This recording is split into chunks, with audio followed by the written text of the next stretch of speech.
తాకట్టులో ఉన్న బంగారాన్ని విడిపించి ఆ రోజు ఆన్లైన్ రేటుకే మేము కొంటాం. Sharma gold company. అస్మద్గురుభ్యో నమః. చాలామంది అడిగేది ఏమిటంటే, మార్గశిర మాసం వచ్చింది కదండి, మార్గశిర మాసం విష్ణువుకి చాలా ప్రీతిపాత్రం. గోపికలంతా కూడా ఈ మాసంలోనే కృష్ణుని ప్రార్థించి ఫలితాలు పొందారట కదా. మాకు నిత్య జీవితంలో కోరికలన్నీ నెరవేరాలి, సమస్యలు తీరిపోవాలి, ధన సంపత్తి కావాలి. మార్గశిర మాసంలో ప్రత్యేకించి చేసేది ఏదైనా ఉంటుందా? ఇది ప్రశ్న. ఈ ప్రశ్నకి సమాధానం రెండు రకాలుగా చెప్పుకుందాం. మీకు ఒక్క నెల లోపల చేసేసి మొత్తం ఏళ్ల తరబడి ఫలితం పొందాలా? అవసరమా మీకు అది?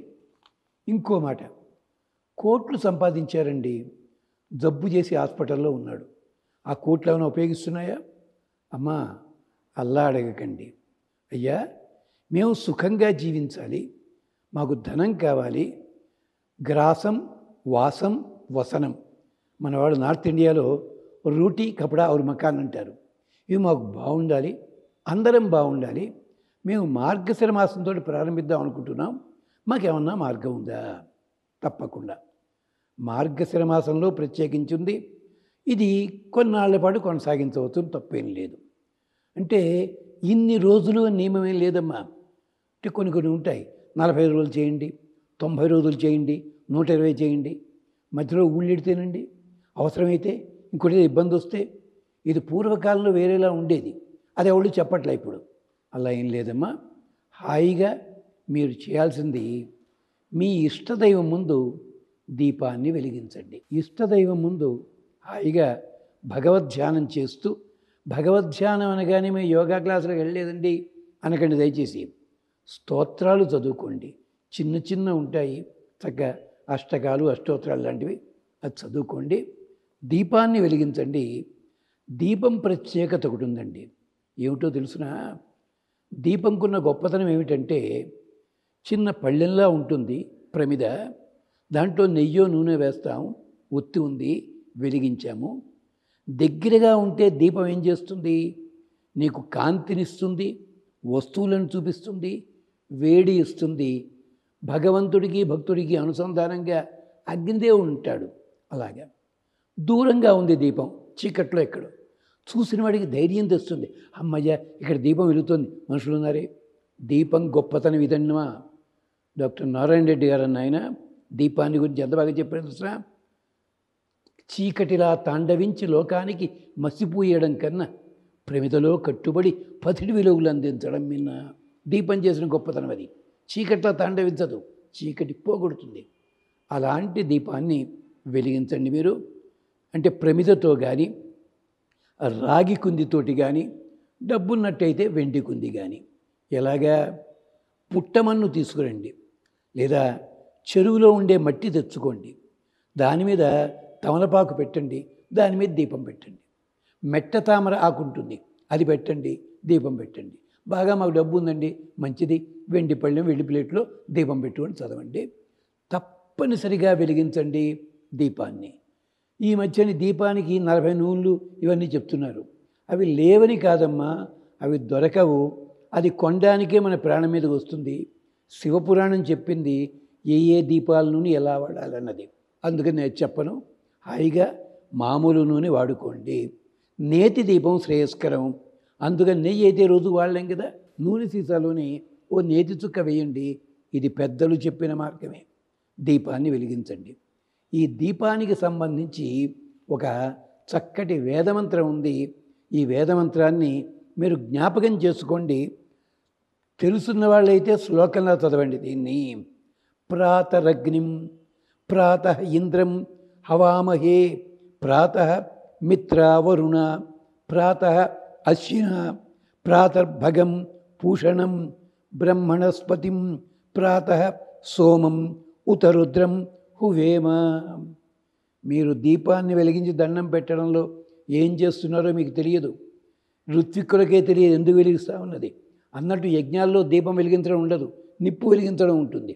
గమనించండి, ఇక్కడ మామూలుగా దీపం వెలిగించే మామూలు వ్యక్తి దగ్గర నుంచి శాస్త్రం తెలుసున్న పండితుడి దాకా దీంట్లో సందేశం ఏమిటో ఉంది ఇక్కడ. భగవంతుడా, నీ ముందు దీపాన్ని వెలిగిస్తున్నాం. ఈ దీపం దేనికోసమో తెలుసునా? మేము కొంతమంది దేవతలను ఆహ్వానిస్తున్నాం, దేవతల అనుగ్రహం కోరుతున్నాం. ఎందుకని? ప్రాతః అగ్నిం, ఉదయం పూటే మాకు కాంతినిచ్చేవాడు అగ్ని. అదేమిటండి అగ్ని? సూర్యుడు కదా, సూర్యుడు లోపల ఉన్నది కూడా అగ్ని. ప్రాతరగ్నిం, ప్రాతః ఇంద్రం, ఉదయం పూట మాకు మెళకువ తెప్పించి మాకు పని మీద చూపించి పని వల్ల ధనాన్ని తెచ్చిపెట్టేవాడు ఇంద్రుడు. మీకు ఎంతసేపు కూడా ఇంద్రుడు అనేసరికి గానా భజానా దాంతో కాదు, మీ లోపల ఉండే ధైర్యము సంపదంతా కూడా ఇంద్ర. ఇది అంటే పరమేశ్వర్యే అదనమాట. అందుకని ప్రాతః ఇంద్రం హవామహే, ప్రాతః మిత్రం, మిత్రుడు సూర్యభగవానుడు. ప్రాతః వరుణం, వరుణదేవుడిని కూడా ఆహ్వానిస్తాం మేము. ప్రాతః అశ్విన, అశ్విని దేవతలు వాళ్ళని ఆహ్వానిస్తాం. ప్రాతః భగం, భగుడు అంటే భాగ్యాన్ని ఇచ్చేవాడు, అలాంటివాడు. ప్రాతః భగం పూషణం, పూషణ అంటే పూష అంటే పుష్టి కలిగించేవాడు. మనుషులకేమో బలం కలిగిస్తాడు, చెట్లకేమో కాంతినిస్తాడు, ఇచ్చి కిరణజన్య సంయోగ క్రియ అంటారు సరే, అలా పిండి పదార్థం తయారు చేసి పెడతాడు. అలాగా పూషణం. బ్రహ్మణస్పతిం, ఈ మంత్రములు మాటలు మనకు వచ్చాయంటే ఎవరి వల్ల అండి? ఆ మహానుభావుడి వల్ల. బ్రహ్మణస్పతిం ప్రాతః సోమం, పొద్దున్నే నక్షత్రాల వెనకాల ఉంటాడు పెద్ద మనిషి చంద్రుడు. లేదు, మనకి రోజు కనిపించే చెట్ల లోపల సోమలత కూడా ఉంటుంది, మీకు తెలియదు. సోమం ఉత రుద్రం హువేమ, పరమశివుణ్ణి. ఎంతమంది దేవతల పేర్లు చెప్పారండి ఇక్కడ వరుసగా చూడండి. అగ్ని, తర్వాత ఇంద్ర, మిత్ర, వరుణ, అశ్విని, భగ, పూష, బ్రహ్మణస్పతి, సోమ, రుద్ర. ఒక్క దీపం వెలిగిస్తే ఎంతమంది దేవతలు మన మధ్యకు వస్తారు. అందుకనే వేదం ఏం చెప్పింది? అగ్నిం దూతం వృణీమహే, మా అందరికీ దూత అగ్ని. అందుకని అగ్నిని ప్రార్థిస్తున్నావయ్యా. అందుకనే అగ్ని నుంచి పుట్టినవాడు ఎవరండి? మహానుభావుడు ఆయన ఉన్నాడు కదా, ఎవరు? కార్తికేయుడు. ఆ పద్ధతి లోపల అగ్ని. అలాగే హనుమంతుడు కూడా ఆయన అగ్ని రూపం కనుకనే, అంటే రుద్రరూపం ఉంది అలాగా, అగ్ని కనుకనే ఆయన్ని అగ్ని కాల్చలేకపోయింది. అది విశేషం. అగ్ని నుంచే పుట్టాడు దుష్టజముడు, అందుకనే సైన్యాధ్యక్షుడయ్యాడు. గమనించండి జాగ్రత్తగాను. అలాగా అంచేత మళ్ళీ ఒక్కసారి ఆ మంత్రం చెప్తాను, చూసుకోండి ఒక్కసారి. ఏమిటది? ప్రాతః అగ్నిం, ప్రాతః ఇంద్రం హవామహే, ప్రాతః మిత్రం వరుణ, ప్రాతః అశ్విన. అశ్విని దేవతలంటే మనలో ఉండే రోగములన్నీ తొలగించేవాళ్ళు. అశ్విన. ప్రాతర్భగం, భాగ్యం ఇస్తాడు. అంటే మనం ఒక్కడమే తినకూడదు, మనతో పాటు 10 మంది కూడా తినాలి. ప్రాతః భగం పూషణం, పూష అంటే పోషణ కలిగించేవాడు. అందుకనే నల్ల తంటి పిల్లల్ని ఒక 2 నెలల దాకా బయటికి తీసుకురారు, తర్వాత ఎండలో కూర్చోబెడతారు. ఎందుకు? వాళ్ళ బలం కలగడానికి. మార్నింగ్ వాక్ చేస్తుంటాం, బలం కోసమే అది కూడాను. అంచేత పూషణం. అంతేకాదు బ్రహ్మణస్పతిం, బృహస్పతి అని ఒక అర్థం ఉంది. ఈ వేదములన్నిటికీ మూలమైన బ్రహ్మగారిని ఇంకో అర్థం ఉంది. బ్రహ్మణస్పతిం. ప్రాతః సోమం, సోముడు. సోముడే 2 అర్థాలు ఉన్నాయి, చంద్రుడని, స ఉమ అంటే ఉమాదేవితో కలిసిన రుద్రుడని. ఉత ఋతం హువేమ, రుద్రం హువేమ. రుద్రుడంటే ఇంకో అర్థం చాలామందికి తెలియదు, వాయుదేవునికి పేరు రుద్రుడని చెప్పి. అందుకనే ఇది ఋగ్వేదంలో చెప్తారు. రుద్రుడంటే ఏం చేస్తాడు? ఋతం ద్రావయతి, మన దుఃఖాన్ని సంసారాన్ని తొలగించేవాడు. అందుకని రుద్ర వీర్య సముద్భవ అండంలో వాయుదేవుని పుత్రుడు, రుద్రుని పుత్రుడు. ఇంత అర్థం ఉంటుందండి వేదమంత్రాల్లోనూ. ఈ మంత్రాన్ని మీరు తెలుసుకున్న వాళ్ళ చేత రాయించుకోండి ఆ కాగితం మీద. ఆ కాగితం జేబులో పెట్టుకోండి, ఒకటేమో దేవుడి దగ్గర పెట్టుకోండి, రోజూ దీపం వెలిగించండి.